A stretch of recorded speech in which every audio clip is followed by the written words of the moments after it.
Assalamualaikum warahmatullahi wabarakatuh. Halo, selamat datang di channel Cerita Momo. Pernahkah kamu merasa diremehkan hanya karena penampilanmu? Atau dihina karena hidupmu terlihat biasa saja? Ini adalah kisah tentang seorang pria sederhana yang datang ke reuni tanpa membawa mobil mewah, tanpa baju bermerek, dan tanpa gengsi. Dia dianggap gagal, disepelekan, bahkan dicibir.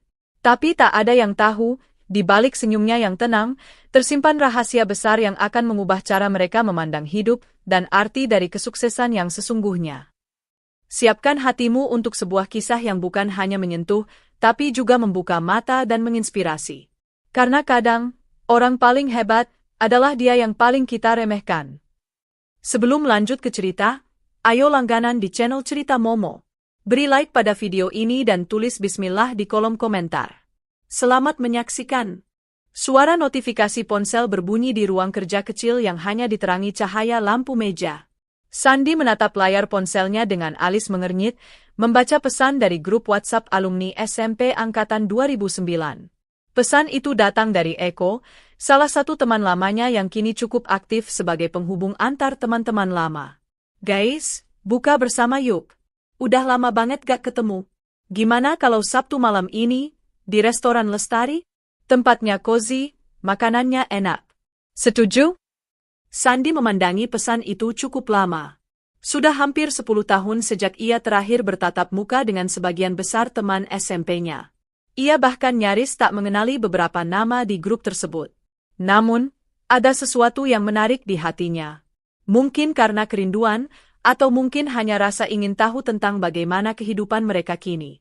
Ia menghela napas, kemudian membalas singkat, "Oke, gue ikut." Hari-hari setelah menerima undangan itu terasa berbeda bagi Sandy. Ia jadi sering teringat masa-masa SMP, ruang kelas dengan bangku kayu yang berderit, guru-guru dengan gaya mengajar khas, dan kenangan pahit manis bersama teman-temannya. Ia bukan anak populer. Dulu, Sandy dikenal sebagai anak pendiam, kutu buku, dan tidak punya banyak teman dekat. Ia sering menjadi bahan olokan karena sepatu butut yang dikenakannya atau bekal makanan yang sederhana. Keluarganya memang hidup pas-pasan. Ayahnya hanya seorang buruh pabrik dan ibunya penjual gorengan keliling. Tapi Sandy tidak pernah marah. Ia tahu orang tuanya bekerja keras untuk memberinya masa depan. Sejak lulus SMP, Sandy jarang bersosialisasi. Ia fokus belajar, lalu bekerja keras selepas kuliah. Ia menjalani berbagai pekerjaan serabutan, menjadi penjaga warnet, ojek online, hingga pegawai gudang. Namun, dari semua itu, ia mengumpulkan satu hal, pengalaman dan tekad. Sabtu malam tiba. Sandy berdiri di depan cermin, mengenakan kemeja biru tua yang sederhana namun rapi. Ia menata rambutnya sedikit, lalu menyemprotkan parfum yang aromanya khas namun tidak mencolok. Ia tahu, sebagian besar teman-temannya mungkin datang dengan mobil pribadi, pakaian mahal, dan cerita-cerita kesuksesan. Tapi Sandy tidak peduli dengan penampilan luar.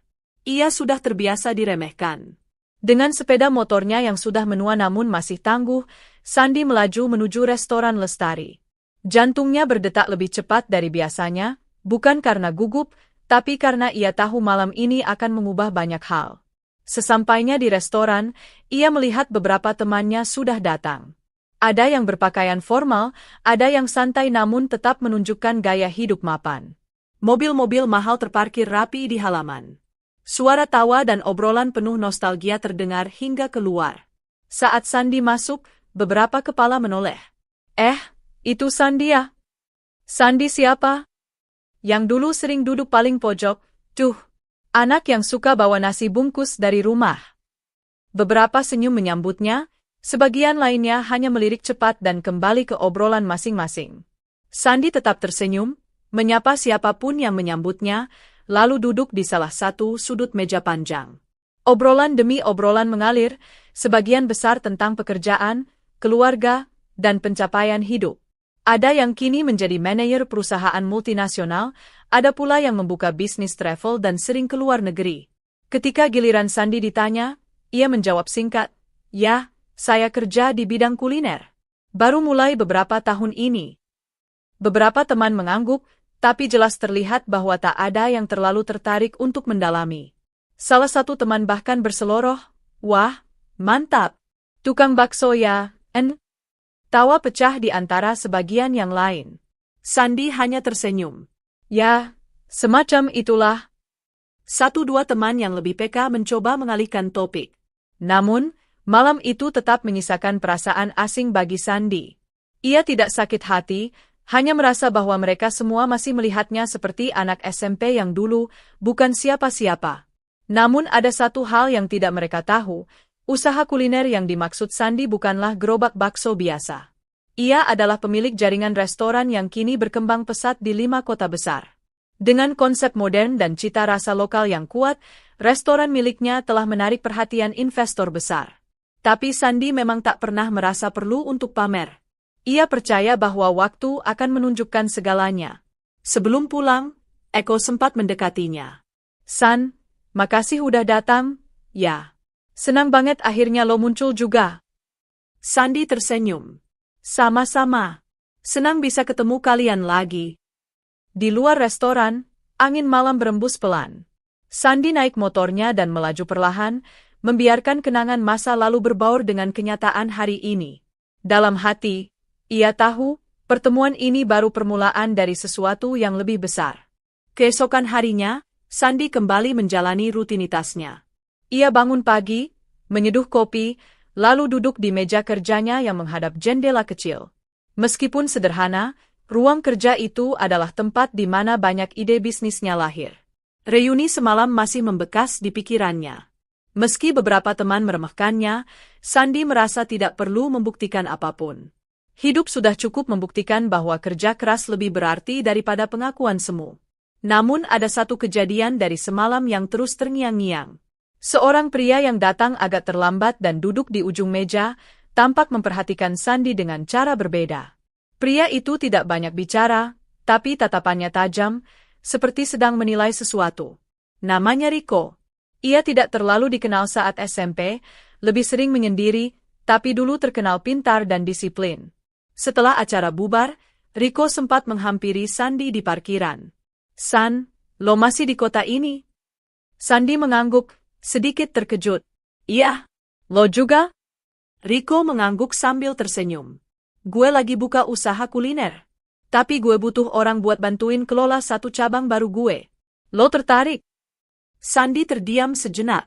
Tawaran itu datang tiba-tiba. Ia tidak tahu seberapa serius Riko, tapi nada bicaranya tidak main-main. Gue belum tahu. Emang jenis usahanya apa? Restoran. Makanannya perpaduan tradisional dan modern. Konsepnya cukup unik, dan tempatnya lagi gue bangun. Tapi butuh manajer operasional. Gue pengen lo isi posisi itu. Malam itu, Sandi tidak langsung tidur. Ia duduk lama memandangi laptopnya yang terbuka, dengan beberapa catatan bisnis terpampang di layar. Ia memang punya usaha restoran kecil di pinggiran kota, tapi masih dikelola jarak jauh dengan sistem online dan tim yang sudah mandiri. Tawaran Riko terdengar menarik. Apalagi dengan latar belakang mereka yang sama-sama bukan anak populer yang dulu sering dianggap remeh. Sandi tahu, jika Riko bisa mempercayainya, maka usaha ini mungkin punya prospek lebih besar daripada sekadar kerja sambilan. Akhirnya, setelah mempertimbangkan matang-matang, Sandi mengetik pesan kepada Riko. Gue tertarik buat ngobrol lebih jauh soal tawaran lo. Kapan kita bisa ketemu? Tak lama, balasan datang. Besok jam 10 pagi. Gue jemput lo, kita langsung ke lokasi. Keesokan harinya, Sandi menunggu di depan rumah kontrakannya. Tak lama, mobil hitam berhenti di depan. Riko keluar dari balik kemudi dan menyapa hangat. Masih seperti dulu, ya? Sederhana tapi tajam. Sandi tertawa kecil. Lo juga nggak banyak berubah. Masih kalem tapi mengamati segalanya. Sepanjang perjalanan, mereka saling bertukar cerita. Ternyata, Riko sempat bekerja di perusahaan kuliner besar sebelum memutuskan untuk membuka usaha sendiri. Restoran pertamanya sukses besar, dan kini ia berencana membuka 3 cabang baru dalam waktu dekat. Sandi terpukau. Bukan karena kesuksesan Riko, tetapi karena caranya bercerita. Tidak ada kesombongan, hanya ketulusan dan visi yang kuat. Setibanya di lokasi, Sandi dibuat terkejut. Tempat yang akan dijadikan restoran itu cukup strategis, berada di dekat kawasan perkantoran dan kampus, dengan lalu lintas pejalan kaki yang padat. Bangunannya masih dalam tahap renovasi, tapi dari denah yang ditunjukkan Rico, jelas bahwa ini bukan usaha main-main. Interiornya dirancang profesional, dengan konsep dapur terbuka dan area makan indoor-outdoor. Gue pengen tempat ini jadi ruang nyaman buat siapa aja. Anak muda, pekerja kantoran, keluarga. Dan lo akan punya kebebasan buat ngatur sistem operasionalnya. Lo bisa rekrut tim sendiri, atur shop, bahkan desain menu kalau mau. Sandy menatapnya lekat-lekat. Kenapa lo percaya sama gue? Rico tersenyum. Karena lo bukan orang yang suka cari muka. Lo kerja dalam diam, dan itu kualitas yang susah dicari. Sandy pulang dengan kepala penuh rencana. Malam itu, ia menulis daftar langkah yang harus ia ambil jika menerima tawaran tersebut. Mulai dari menyusun tim kecil, menyesuaikan sistem inventory, hingga strategi marketing yang hemat tapi efektif. Keesokan harinya, ia mengirim pesan ke Rico. Gue ambil tawarannya. Tapi gue pengen jalani ini serius, bukan setengah-setengah. Rico membalas cepat. Gue juga serius. Selamat datang di tim, partner. Dengan itu, babak baru dalam hidup Sandy resmi dimulai. Dari reuni yang awalnya hanya untuk nostalgia, kini ia menemukan kesempatan untuk membuktikan diri. Bukan kepada orang lain, tapi kepada dirinya sendiri.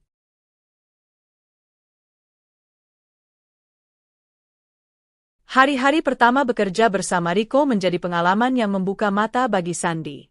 Ia tidak hanya diajak untuk menjadi manajer operasional biasa, tapi secara tidak langsung dilibatkan dalam banyak keputusan strategis, mulai dari pemilihan vendor, rekrutmen staf, hingga penyusunan menu yang akan menjadi ciri khas restoran tersebut.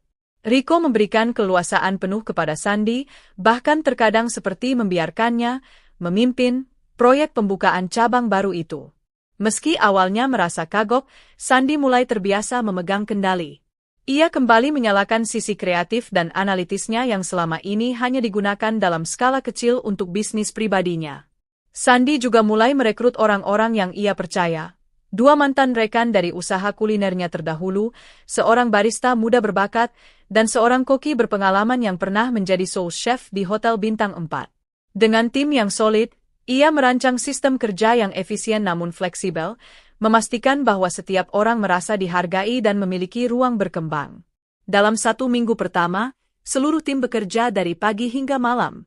Renovasi restoran dikebut, uji coba menu dilakukan, dan pelatihan staf dijalankan secara intensif.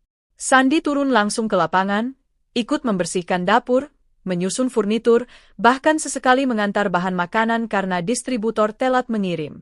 Para staf awalnya heran. Mereka tahu Sandy adalah manajer, tapi melihatnya ikut bekerja seperti karyawan biasa membuat mereka segan sekaligus kagum. Ia tidak banyak bicara, tapi setiap instruksinya jelas dan bisa dipertanggungjawabkan. Ia tidak memerintah, ia memberi contoh. Rico, yang sesekali datang memantau, hanya tersenyum puas melihat bagaimana semuanya berjalan. Lo punya gaya kepemimpinan yang beda, San. Orang-orang respect karena lo kerja bareng mereka, bukan cuma ngatur dari atas, kata Rico suatu malam saat mereka duduk di teras restoran yang hampir selesai direnovasi. Sandy tersenyum kecil. Gue cuma ngelakuin apa yang dulu gue harap atasan gue lakuin ke gue. 3 hari sebelum soft opening, cobaan datang. Vendor utama bahan baku membatalkan kerjasama secara sepihak karena alasan logistik. Hal itu mengguncang perencanaan yang sudah rapi. Stok bahan yang harusnya digunakan untuk simulasi menu pun tak tersedia. Tim panik. Beberapa staf mulai pesimis. Tapi Sandy tetap tenang. Ia langsung menghubungi kontak-kontak yang pernah ia bangun ketika masih menjalankan bisnis kecilnya. Dalam waktu kurang dari 24 jam, Sandy berhasil mengamankan pasokan bahan dari 3 vendor berbeda, bahkan dengan harga yang lebih kompetitif. Meski harus repot mengatur pengiriman dari 3 lokasi, restoran tetap bisa menjalankan uji coba dan simulasi. Gue heran, lo kok bisa ngatur secepat itu? Tanya Rico saat mereka mengatur ulang jadwal pelatihan. Sandy hanya tertawa. Biasa. Waktu masih usaha sendiri dulu, kalau telat dikit, pelanggan kabur. Jadi udah terlatih darurat. Rico tertawa juga, Tapi dalam hati ia makin yakin bahwa Sandi bukan sekadar manajer biasa. Ia pemimpin yang teruji. Hari soft opening tiba. Restoran kecil itu tampak megah dengan konsep minimalis modern dan sentuhan budaya lokal yang hangat. Undangan terbatas disebar ke rekan bisnis, keluarga, dan teman-teman dekat. Semua berjalan lancar, makanan tersaji tepat waktu, pelayanan ramah, suasana nyaman. Beberapa tamu bahkan langsung menawarkan kerjasama untuk acara-acara privat dan catering. Pujian pun datang dari berbagai arah. Tapi di antara semua itu, satu hal yang paling menyentuh hati Sandi adalah ketika salah satu staf dapur menghampirinya di akhir acara. "Mas Sandi, makasih ya. Saya udah kerja di banyak tempat, tapi baru kali ini merasa dihargai sebagai manusia, bukan cuma tenaga kerja." Sandi menepuk bahunya. "Kita semua di sini bukan cuma cari uang. Kita bangun tempat yang bisa bikin orang senang. Termasuk kita sendiri." Tak butuh waktu lama sampai berita tentang restoran baru itu menyebar. Media sosial penuh dengan foto dan review positif. Beberapa food blogger lokal mulai meliput, bahkan salah satu akun kuliner nasional menyebut restoran tersebut sebagai hidden gem yang akan meledak. Beberapa hari kemudian, Eko, teman SMP yang mengundang reuni, mengirim pesan ke grup alumni. Ada yang udah ke restoran baru di daerah kampus Cendekia? Gokil sih tempatnya. Namanya Warung Rasa. Ownernya anak SMP kita loh, Sandi." Reaksi bermunculan. "Sandi? Yang kemarin kayaknya masih naik motor jelek itu. Serius dia yang punya? Gila, kok nggak kelihatannya?" Sandi membaca percakapan itu sambil tersenyum. Ia tidak membalas apapun. Biarlah mereka menebak-nebak.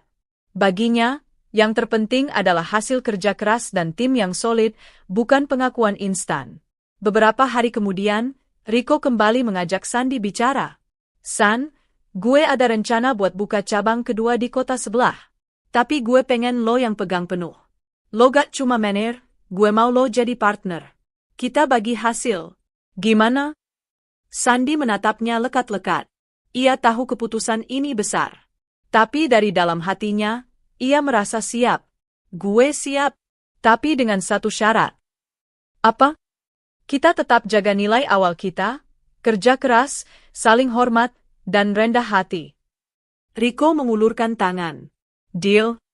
Dengan itu, Sandi resmi naik level. Dari manajer ke partner. Dari orang yang dulu diremehkan, kini menjadi pilar utama dalam bisnis yang tengah berkembang pesat. Dan semuanya berawal dari reuni sederhana itu.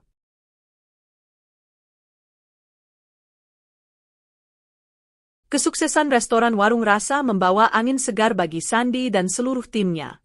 Dalam waktu kurang dari sebulan, omset harian terus meningkat, ulasan pelanggan membanjiri akun media sosial mereka, dan beberapa tawaran kerja sama mulai berdatangan.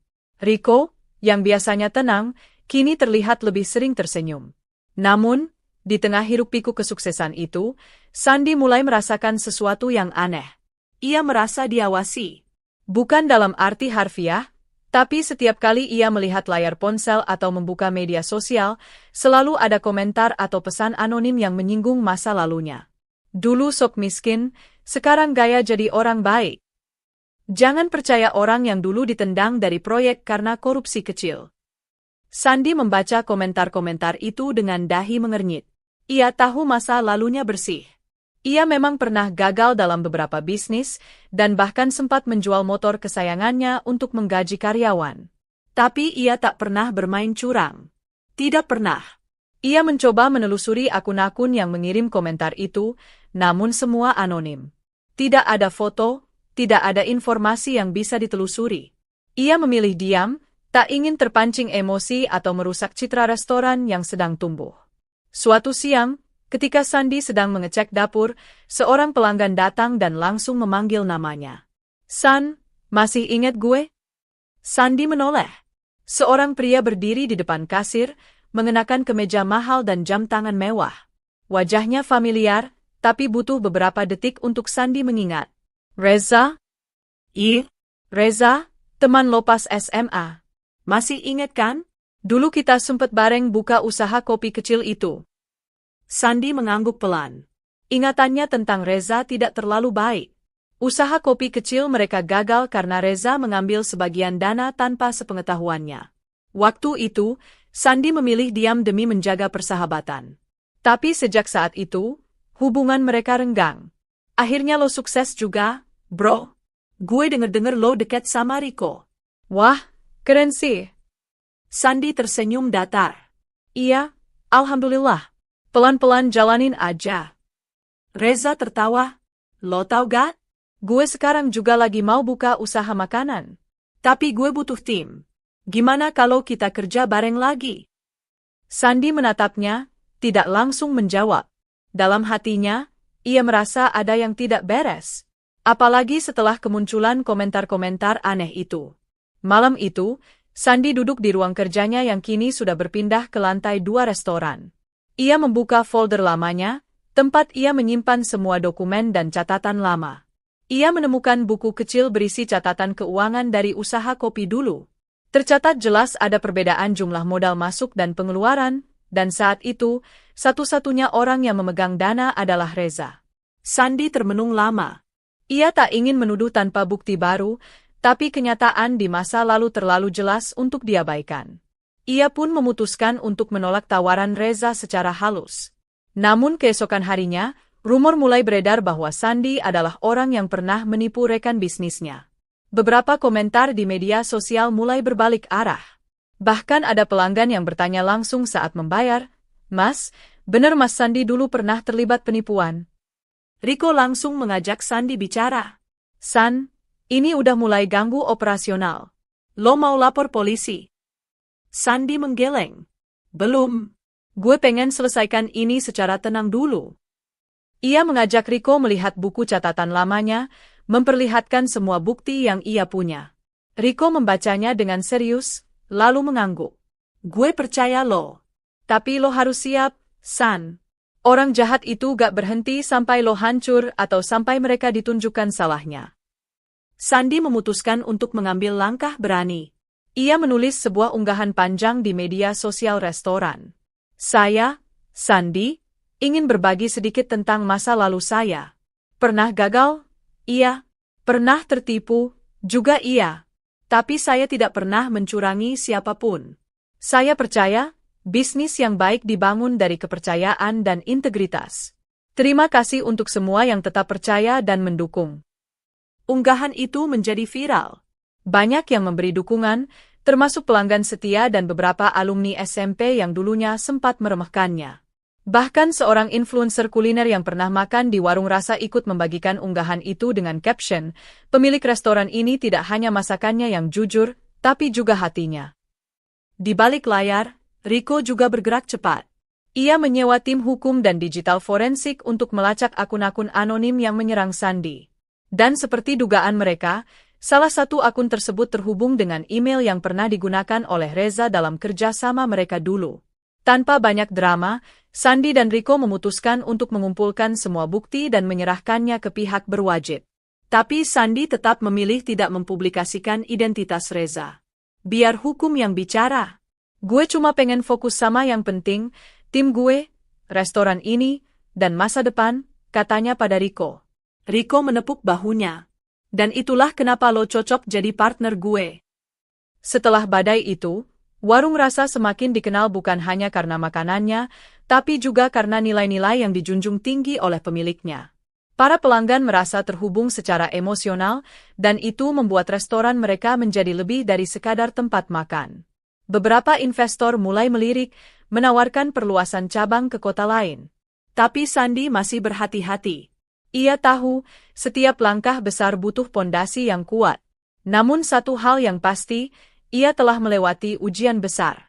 Dari reuni sederhana yang mempertemukannya kembali dengan masa lalu, kini ia berada di persimpangan penting menuju masa depan yang lebih cerah. Dan ini baru permulaan. Setelah badai fitnah dan rumor mereda, warung rasa kembali berdiri tegak, bahkan lebih kokoh.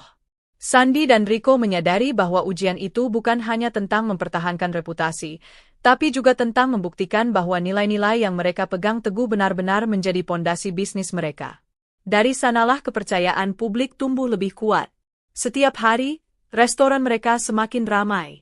Pelanggan datang tak hanya untuk makan, tapi juga untuk merasakan suasana hangat dan pelayanan yang tulus.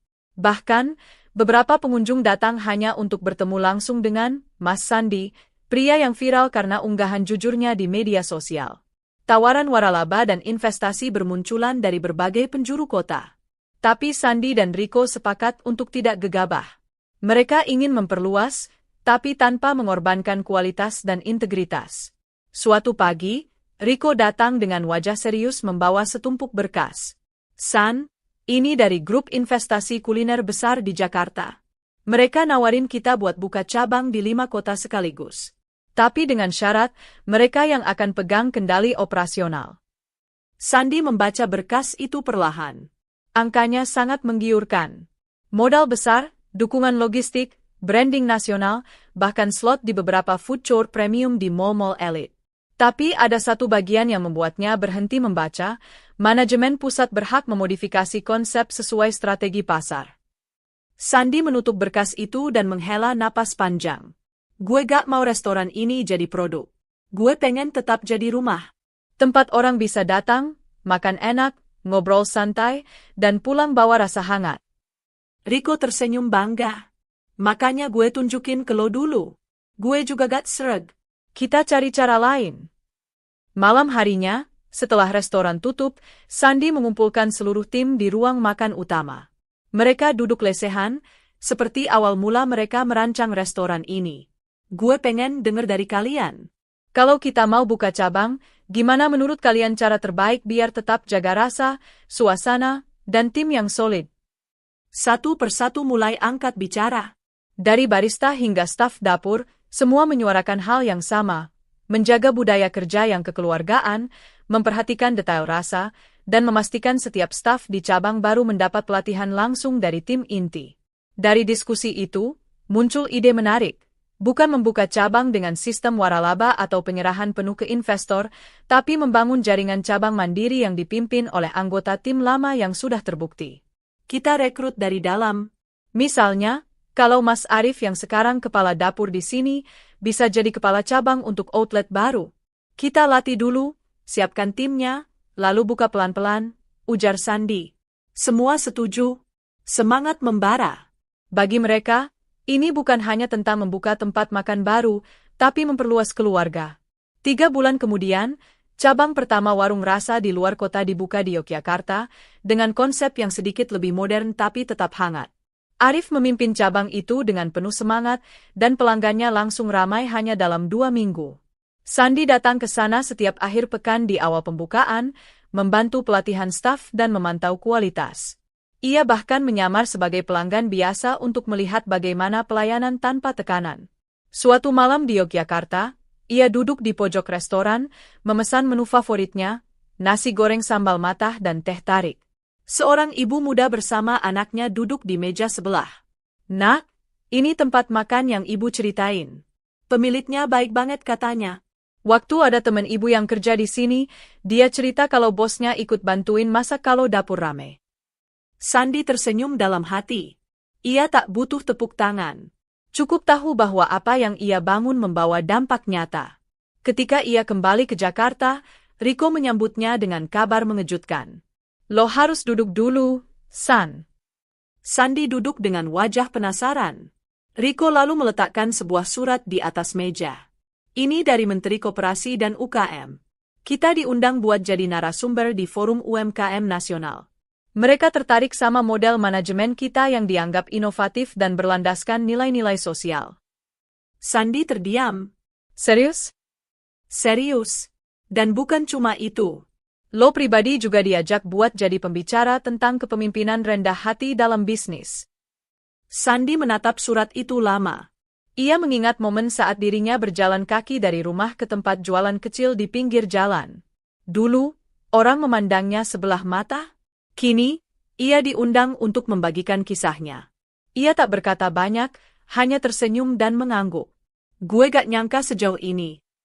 Rico menepuk pundaknya. "Karena lo jalanin semuanya dengan hati, bukan cuma cari untung." Malam harinya, Sandi membuka grup alumni SMP-nya yang sempat sepi.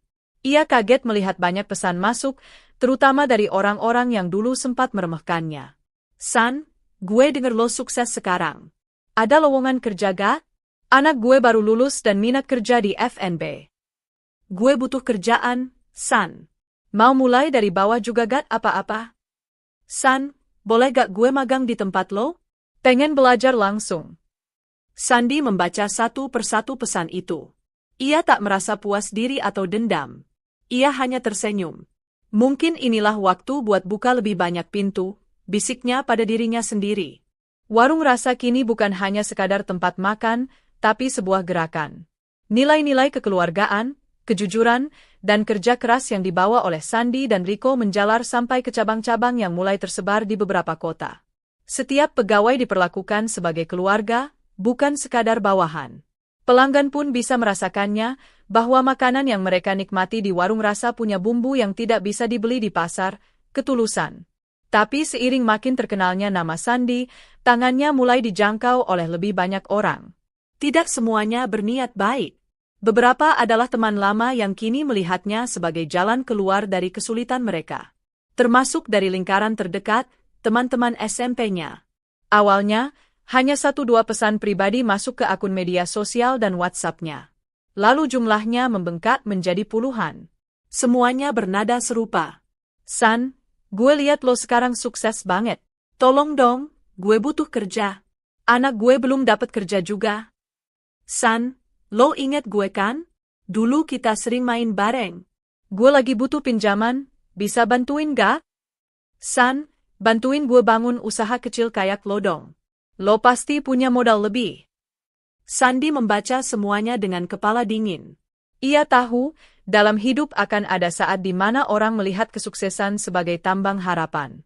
Tapi ia juga tahu, tidak semua tangan yang terulur benar-benar ingin bekerja, sebagian hanya ingin dibantu, lalu pergi. Rico menyarankannya untuk membuat sistem yang adil. Gue ngerti lo pengen nolong, San. Tapi kalau lo terus kasih bantuan pribadi, lo yang bakal tumbang. Kita bikin program pelatihan aja. Mereka daftar, kita seleksi. Yang lolos bisa ikut pelatihan bisnis dan kerja praktik di warung rasa. Yang niat pasti jalan. Sandy langsung setuju. Dengan bantuan tim manajemen, warung rasa meluncurkan program Rasa untuk Semua, sebuah program pelatihan gratis selama 3 bulan bagi siapa saja yang ingin belajar dunia kuliner dan bisnis UMKM. Syaratnya sederhana, kirimkan video berdurasi 2 menit berisi alasan mengapa mereka ingin ikut. Responsnya luar biasa. Dalam seminggu, mereka menerima lebih dari 1.200 pendaftar dari seluruh Indonesia. Termasuk beberapa nama yang tak asing bagi Sandy, teman SMP-nya yang dulu meremehkannya, kini mengirimkan video dengan wajah penuh harapan. Sandy duduk bersama Rico dan tim untuk menyeleksi. Ada yang menangis di videonya, ada yang menyertakan testimoni orang tua, bahkan ada yang membawa anak-anak mereka dalam video sebagai motivasi. Ini berat, kata Rico sambil memegang tisu. Banyak banget yang layak. Gak apa-apa. Kita mulai dari batch kecil dulu. 50 orang. Nanti kalau sistemnya jalan, kita buka batch berikutnya, jawab Sandy. Hari pertama pelatihan tiba. Para peserta dikumpulkan di aula lantai 2 warung rasa pusat. Mereka datang dari berbagai latar belakang, mantan karyawan pabrik, ibu rumah tangga, lulusan baru, bahkan seorang mantan preman yang ingin tobat. Sandy naik ke depan dan memperkenalkan diri. Selamat datang di keluarga besar warung rasa. Di sini, kita belajar bukan cuma masak atau jualan. Kita belajar kerjasama, kejujuran, dan membangun mimpi dari nol. Dari sudut ruangan, seorang peserta menatapnya dengan penuh emosi. Setelah sesi pembukaan selesai, pria itu mendekatinya. San, lo inget gue gak? Sandy memandang lekat-lekat. Wajah itu familiar. Perlahan ia mengangguk. Tony? Tony tersenyum getir. Dulu gue ketawa waktu lo bawa kotak jualan nasi ke reuni. Sekarang gue di sini, pengen belajar dari lo. Sandy menepuk bahunya. Lo udah ambil langkah besar dengan ada di sini. Gak usah lihat ke belakang lagi. Di minggu kedua pelatihan, Sandy dikejutkan oleh satu nama di daftar kehadiran baru, Reza. Ya, Reza yang dulu mencuri dana dari usaha mereka. Rico yang pertama kali melihatnya. San, dia daftar ulang pakai nama lengkap dan email baru. Tapi gue kenal wajahnya. Sandi menatap daftar itu lama. Biarkan dia ikut. Tapi gue pengen lihat dia serius. Hari Reza datang, suasana agak tegang. Beberapa peserta sudah tahu latar belakangnya. Tapi Sandi memperlakukannya seperti peserta lain. Di akhir minggu, Reza menghampiri Sandi secara pribadi. San, gue gak minta dimaafin. Gue tahu gue salah. Tapi waktu gue lihat lo sekarang, gue sadar satu hal. Lo gak pernah berhenti berbuat baik, bahkan ke orang yang nyakitin lo. Gue cuma pengen belajar, beneran. Sandi mengangguk perlahan. Kalau lo beneran niat, gue gak akan halangi. Tapi lo harus buktiin lewat kerja keras, bukan kata-kata. Reza mengikuti pelatihan dengan sangat disiplin. Ia bekerja paling pagi, membantu peserta lain, dan mulai mendapatkan kepercayaan. Peserta lain yang semula canggung kini mulai menerima kehadirannya. Program, Rasa untuk Semua, mulai diliput media. Banyak UMKM lain terinspirasi untuk membuat program serupa. Pemerintah lokal ikut mendukung dan menyediakan tempat pelatihan tambahan di kota-kota kecil. Sandi dan Riko tidak menyangka gerakan kecil mereka bisa berdampak sejauh ini. Tapi yang paling membekas di hati Sandi bukanlah jumlah peserta atau liputan media, melainkan perubahan kecil yang ia lihat sendiri setiap hari, senyuman Tony yang kini lebih percaya diri, semangat Reza yang tak lagi menyimpan gengsi, dan harapan baru dari orang-orang yang dulu pernah menertawakannya. Kadang tangan yang terulur bukan minta dikasihani, tapi butuh pegangan buat bangkit, ucap Sandi pada Riko di satu malam. Riko mengangguk. Dan lo kasih mereka pegangan itu, San. Setelah program pelatihan, Rasa untuk Semua, berjalan sukses, Sandi merasa ada sesuatu yang mengganjal di hatinya. Bukan karena pekerjaan atau tekanan, tapi sebuah perasaan rindu yang tak bisa ia tolak. Rasa itu muncul ketika ia secara tak sengaja melihat album foto lamanya di rumah, foto-foto masa SMP, termasuk salah satu yang memperlihatkan ia berjalan sambil menenteng kotak nasi saat acara buka bersama bertahun-tahun lalu. Foto itu menangkap momen yang sederhana tapi penuh luka. Senyumnya tampak tulus, tapi matanya menyimpan rasa canggung karena ejekan yang ia terima saat itu. Tanpa sadar, ia mengepalkan tangan. Sudah waktunya, bisiknya. Beberapa hari kemudian, Sandi mengirim pesan ke grup alumni SMP mereka yang sempat sunyi. Halo semua, mau usul reuni kecil-kecilan, buka puasa bareng kayak dulu. Tapi kali ini gue yang undang. Tempat dan makanan gue yang sediain. Grup itu langsung ramai. Berbagai respons muncul, dari yang antusias hingga yang heran. Serius, San? Lo yang traktir? Gokil. Sandi Sultan. Dulu lo bawa nasi bungkus, sekarang traktir kita semua? Dunia bener-bener muter, bro. Namun di antara canda dan tawa itu, ada juga yang diam-diam merasa tidak enak. Beberapa dari mereka pernah meremehkan Sandi terang-terangan. Kini, ketika ia berada di puncak, mereka justru akan datang ke acara yang ia adakan. Sandi membaca semua respons itu dengan senyum. Ia tak ingin membalas. Ia hanya ingin menunjukkan, bukan dengan kata-kata, tapi dengan sikap. Acara buka bersama digelar di salah satu restoran warung rasa cabang utama. Bukan yang paling mewah, tapi cukup luas dan nyaman. Sandi ingin suasananya tetap sederhana, hangat, dan akrab. Meja panjang dihiasi makanan khas Nusantara, ayam bakar bumbu rujak, sate marangi, sup buntut, sambal terasi, dan berbagai takjil manis seperti kolak, es campur, dan kurma. Semua dibuat oleh tim dapur warung rasa. Satu persatu teman SMP-nya datang. Wajah-wajah yang dulu ia lihat setiap hari di kelas, kini kembali muncul dengan versi dewasa mereka. Ada yang sudah sukses, ada yang sedang berjuang, dan ada pula yang terlihat lelah dengan kehidupan. Namun, semua langsung terdiam ketika Sandi menyambut mereka dengan senyum hangat dan pelukan tulus. Selamat datang, teman-teman. Ayo duduk. Gak perlu sungkan. Malam ini kita bukan siapa-siapa, cuma teman lama yang pengen ketemu dan berbagi cerita. Saat adzan maghrib berkumandang, semua bersama-sama membatalkan puasa. Suasana menjadi ramai, penuh obrolan dan nostalgia. Gelak tawa mengisi ruangan ketika mereka mengingat kembali guru killer, tugas PR dadakan, hingga momen-momen absurd saat study tour. Namun perlahan, Satu persatu mulai mendekati Sandy secara pribadi.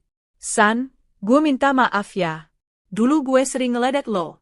Gue gak pernah nyangka lo bisa sejauh ini. Tapi lo gak pernah marah, malah sekarang lo undang kita semua. Sandy menepuk bahunya. Lo gak sendiri. Banyak yang kayak lo. Tapi yang penting, kita masih bisa duduk bareng kayak gini. Ada yang tertunduk haru. Ada yang meneteskan air mata diam-diam. Tony yang kini bekerja di salah satu cabang warung rasa datang dan berdiri di tengah ruangan. Gue mau ngomong dikit. Dulu gue juga termasuk yang ngetawain Sandy. Tapi hari ini, dia yang bikin gue bisa berdiri di sini. Gue kerja di tempat dia, dan itu bukan cuma kerjaan. Dia bikin hidup gue berubah. Ruangan menjadi hening. Lalu tepuk tangan pun pecah. Setelah selesai makan, Sandy berdiri di depan semua orang. Gue pengen kasih satu hal malam ini. Bukan cuma makanan, bukan traktiran, tapi kesempatan. Ia lalu menunjukkan sebuah presentasi singkat di layar proyektor kecil. Mulai bulan depan, warung rasa akan membuka 10 cabang baru. Gue cari orang buat mimpin tiap cabang itu. Gue gak cari orang yang paling pintar, tapi yang paling niat dan mau belajar. Prioritas gue? Teman-teman lama yang mau berubah. Suasana mendadak serius. Buat kalian yang mau ikut, bisa daftar lewat formulir yang gue bawa malam ini. Seleksi tetap jalan, tapi gue percaya kalian bisa. Kalau dulu gue bisa mulai dari bawah, gak ada alasan kalian gak bisa. Seketika, banyak yang terharu. Beberapa bahkan langsung berdiri dan memeluk Sandy. Bukan karena merasa kasihan pada diri sendiri, tapi karena terinspirasi. Lo gak pernah lupa sama kita ya, San? Tanya salah satu teman yang dulu sangat vokal mengejeknya. Sandy tersenyum. Gue gak lupa. Justru karena gue ingat, gue pengen buktiin bahwa semua orang bisa berubah.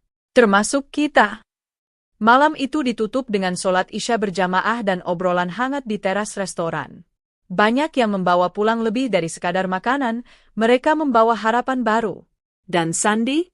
Ia duduk sendiri sebentar setelah semua tamu pulang. Menatap ke langit malam, tersenyum kecil. Dulu gue dianggap titik nol. Sekarang gue balik ke titik nol, tapi kali ini bukan untuk mulai dari awal, tapi buat bantu orang lain mulai. 2 bulan setelah acara reuni itu, kehidupan Sandy semakin sibuk. Cabang-cabang baru warung rasa mulai berdiri satu persatu, dan sebagian besar dikelola oleh orang-orang yang dulunya meremehkannya. Tony kini dipercaya menjadi supervisor regional, dan Reza, yang dulu sempat mencuri, justru menjadi mentor pelatihan di salah satu cabang. Transformasi yang terjadi membuat Sandy makin yakin bahwa manusia bisa berubah selama diberi kesempatan. Namun, di tengah kesibukan itu, Sandy menyimpan satu rahasia besar. Sebuah cerita yang belum ia bagi kepada siapapun, bahkan kepada Rico. Suatu pagi, Sandy menerima kunjungan dari seseorang yang tidak ia sangka akan pernah muncul kembali, Pak Hartono, guru SMP yang terkenal tegas dan kerap membuat Sandy malu di depan kelas. Pak Hartono. Sandy, aku bangga sekali sama kamu, ujar lelaki tua itu dengan mata berkaca-kaca. Waktu itu, aku mungkin terlalu keras. Tapi aku selalu yakin kamu punya tekad yang beda. Sandy mengundang beliau duduk dan menyajikan kopi panas. Pak, kalau waktu itu Bapak gak keras, mungkin saya gak akan setangguh sekarang. Pak Hartono mengangguk, lalu mengeluarkan sebuah amplop dari tasnya. Ada satu hal yang kamu belum tahu, San. Waktu kamu SMP, saya pernah dengar dari guru lain bahwa kamu bawa makanan buat dijual tiap pagi. Saya juga tahu kamu sering dihina. Tapi saya diam. Saya cuma bisa bantu lewat satu cara kecil. Sandy memandangi amplop itu dengan penasaran. Di dalamnya ada selembar surat dan bukti transfer. Dulu saya kirim uang ke orang tua kamu lewat orang lain. Saya minta jangan dikasih tahu dari siapa. Saya tahu itu gak banyak, tapi saya cuma pengen kamu bisa lanjut sekolah tanpa harus mikir besok makan apa. Sandy terdiam. Matanya mulai basah. Ia tak pernah tahu ada bantuan seperti itu. Orang tuanya hanya bilang ada donatur yang peduli. Pak, terima kasih. Saya gak akan ada di sini tanpa kebaikan Bapak. Sore itu, Sandy akhirnya menceritakan semuanya pada Rico. Tentang Pak Hartono, tentang masa kecilnya yang lebih berat dari yang pernah ia ceritakan, dan tentang satu hal lagi yang belum pernah ia buka ke siapapun. Sebenarnya, semua ini bukan rencana gue dari awal. Maksud lo? Gue gak pernah bercita-cita jadi pebisnis. Dulu gue pengen jadi guru, tapi karena keadaan, gue jualan. Gue nyari duit. Tapi di tengah jalan, gue sadar, mungkin ini jalan gue buat bantu lebih banyak orang. Rico menatapnya dalam-dalam. Dan lo ngelakuin itu dengan cara paling elegan yang gue pernah lihat. Seminggu kemudian, sebuah surat resmi datang ke kantor pusat Warung Rasa. Berkop logo negara dan distempel resmi. Rico membukanya duluan, lalu ternganga. San, lo diundang ke Istana Negara. Dapat penghargaan UMKM Inspiratif Nasional. Presiden langsung yang akan nyerahin. Sandi tertawa kecil. Gila ya hidup. Dulu gue disuruh keluar kelas karena gak bawa PR, sekarang disuruh datang ke istana. Acara penyerahan penghargaan berlangsung khidmat. Nama Sandi disebut dengan penuh hormat. Ia naik ke panggung dengan kemeja putih sederhana dan celana kain abu-abu. Saat berjabat tangan dengan presiden, ia hanya berkata, "Yang saya lakuin cuma hal kecil, Pak. Saya cuma pengen kasih orang kesempatan yang dulu gak saya punya." Malam setelah acara itu, Sandi mengumpulkan seluruh tim manajemennya di aula pusat. Ada satu hal yang pengen gue sampaikan. Mulai bulan depan, gue akan pensiun dari posisi CEO. Ruangan sontak hening. Apa? Lo serius? Tanya Rico. Serius? Gue udah bangun pondasinya. Sekarang gue pengen jalanin impian gue yang lama. Gue mau jadi guru. Bukan di sekolah formal, tapi gue mau keliling Indonesia, kasih pelatihan gratis buat anak muda yang pengen usaha. Beberapa menangis. Beberapa mengangguk penuh haru. Rico menepuk pundaknya. Lo emang gila, tapi gila yang bikin banyak orang hidup. 2 tahun kemudian, Warung Rasa tetap berdiri kokoh. Bahkan berkembang lebih luas, karena sistem yang Sandi tinggalkan sangat kuat. Rico kini menjabat sebagai CEO, Tony jadi direktur operasional, dan Reza memimpin lembaga pelatihan Warung Rasa Institute. Dan Sandi? Ia bisa ditemukan di tempat-tempat terpencil, desa pegunungan, pinggir pantai, atau daerah rawan bencana. Mengajar, membagikan ilmunya, membuka dapur kecil di tiap tempat yang ia kunjungi. Di balik semua kesuksesan, satu hal tak pernah berubah, senyum rendah hati Sandi. Senyum yang tak dibuat-buat. Senyum seorang pria yang pernah dianggap remeh, tapi menjawab semuanya bukan dengan balas dendam, melainkan dengan cinta. Dan mungkin, itulah kekayaan sejati yang selama ini ia punya. Kisah Sandi bukan sekadar cerita tentang balas dendam dalam diam atau perjalanan dari nol menjadi sukses. Ini adalah kisah tentang keteguhan hati, kesabaran, dan bagaimana seseorang bisa mengubah rasa sakit menjadi kekuatan, lalu menjadikannya cahaya untuk menerangi jalan orang lain. Ia tak pernah membalas hinaan dengan kemarahan, tak pernah mengangkat derajatnya dengan merendahkan orang lain. Justru, ia hadir sebagai jembatan, menghubungkan masa lalu yang pahit dengan masa depan yang penuh harapan. Sandi membuktikan bahwa orang yang benar-benar hebat bukan yang paling banyak harta atau gelar, tapi yang tetap rendah hati ketika berada di puncak, dan tetap punya hati saat punya kuasa. Tamat. Kisah Sandi mengajarkan kita bahwa hidup bukan tentang seberapa cepat kita sampai, tapi seberapa teguh kita melangkah meski dipandang sebelah mata. Bahwa hinaan hari ini bisa jadi bahan bakar kesuksesan esok hari, asal kita tak berhenti berusaha. Ia membuktikan bahwa kekayaan sejati bukan soal harta, tapi tentang hati yang tetap bersih di tengah kekuasaan, dan tangan yang tetap terbuka untuk membantu meski dulu pernah dijatuhkan. Sandi tidak membalas masa lalunya dengan dendam, tapi dengan kesempatan. Dan disitulah letak kekuatannya, menjadi terang bagi banyak orang yang dulu memadamkannya. Karena pada akhirnya, orang yang paling kuat bukanlah yang tak pernah disakiti, tapi yang mampu mengubah luka menjadi harapan bagi sesama.